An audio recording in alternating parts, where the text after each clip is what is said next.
The biggest error in WNBA history might have just been made by the Indiana Fever, one that might cost them millions of dollars. Nobody is discussing what's going on behind the scenes, which is far more explosive. Imagine this. Finally, a generational rookie joins your team. She breaks ratings records overnight, sells out arenas that have been empty for years, and all of a sudden your team is important again. What is the answer, then? No one seemed to be questioning why you kept bending her. This will blow your head, so let's start with the money. This year, Caitlin Clark is expected to earn $11 million. Her WNBA salary of only $78,000, however, accounts for less than 1% of total. She earns more money from a single Instagram post than she does from having the illness for a whole month. To sign her, Nike spent $28 million over 8 years. Gatorade's Allen. She is treated like a queen by State Farm. She even received a distinctive basketball phrase from Wilson. While the Fever couldn't even keep her healthy for more than 3 games in a row, every company you can think of is queued up with open wallets. In relation to health, isn't it odd? Throughout college, Caitlin never missed a game. She played through pain and dominated every night for 4 years in a row at Iowa.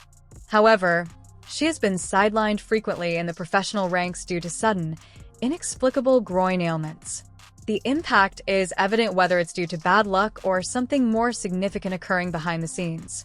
After returning, she had a 6-game run in which she shot just 4 for 12, hitting less than 30% overall and just 14% from 3.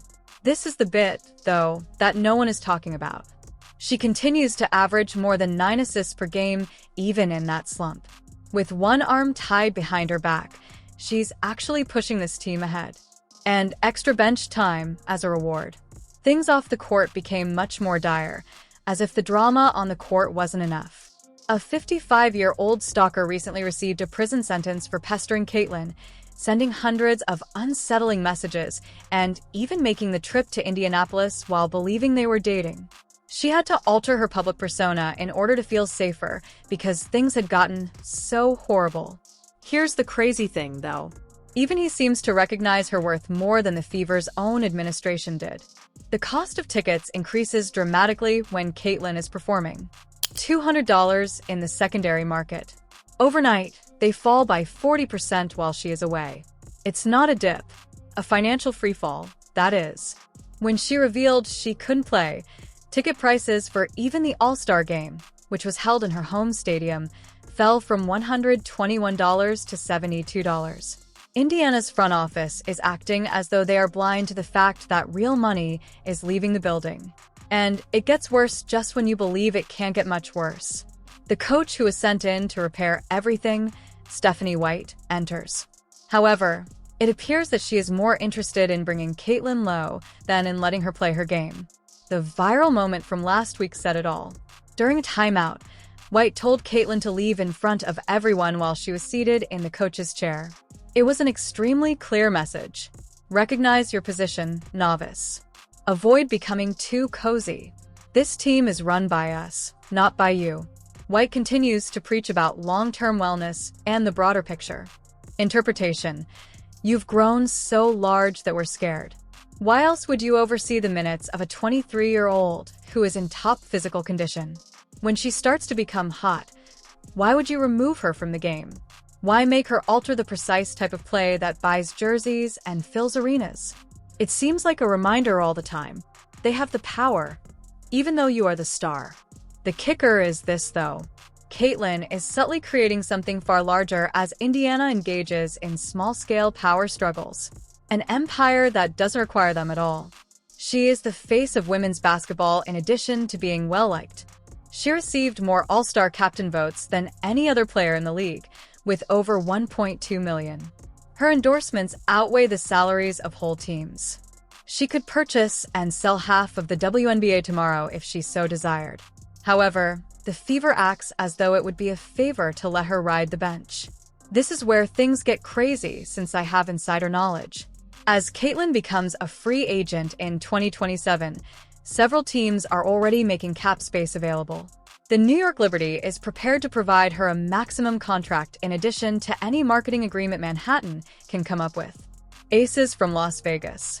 They would likely rename a casino in her honor and throw a lavish party. International teams are circling 2 seven-figure contracts in Europe. Crazy Chinese offers that might possibly involve club ownership. Not to mention that Ice Cube attempted to woo her with a big 3 offer of $5 million.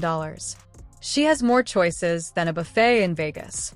Additionally, the Fever are over here pretending that she should be appreciative of the leftover food. The persistent joke in the league. Indiana switched from using low-cost airlines that charged for water to overnight private jet travel, due to a single player.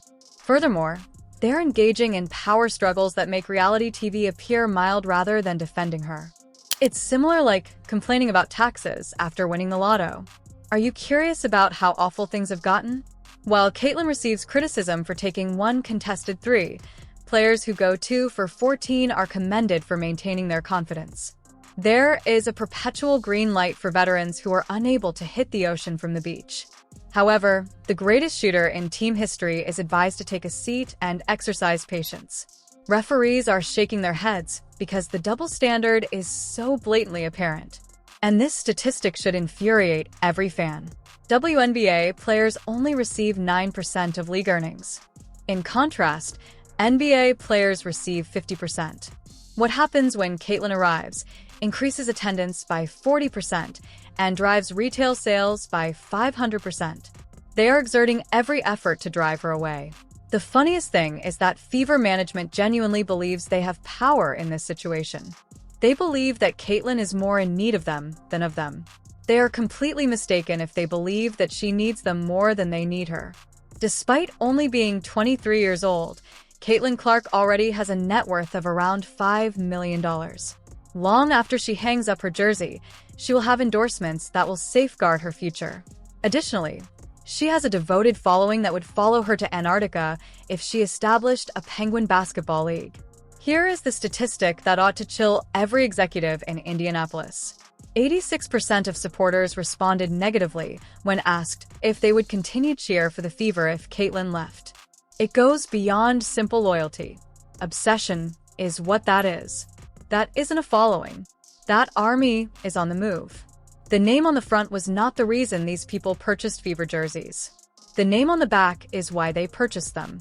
And if you believe that I'm overstating the amount of pressure she endures, consider what transpired in Connecticut during the playoffs.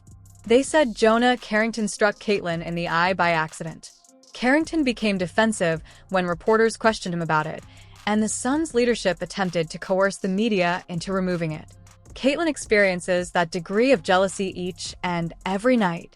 The worst aspect is that she won't even have support from her own squad. The figures are honest. 1 million people watch games when Caitlyn is playing. They have trouble reaching 200,000 without her.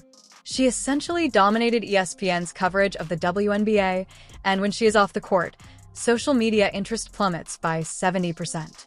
She serves as the league's marketing department in addition to being a player. The chatter quickly dies without her. At this point, the temperature is becoming frightening.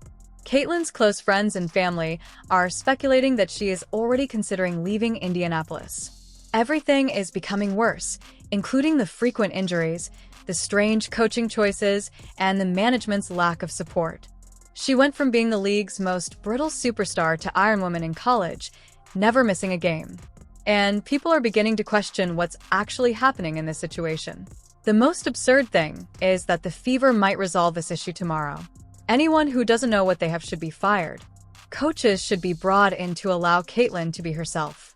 Instead of making her use an antiquated, ineffective system, rally the entire team around her. Give her the franchise's keys, then watch the money come in. However, they won't, since ego is more important than economy in Indianapolis. The story is told by the numbers. Cities that attract talent from across generations either create dynasties or become cautionary tales.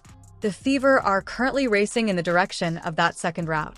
They are on the verge of being the squad that lost Caitlyn Clark, the franchise that mishandled the biggest star in the history of women's basketball. I can hear murmurs.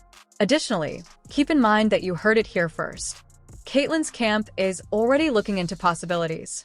They are testing foreign waters, establishing connections in different markets, and setting the framework so that when the time comes, She will have a place to land that truly values her, not tomorrow or next season.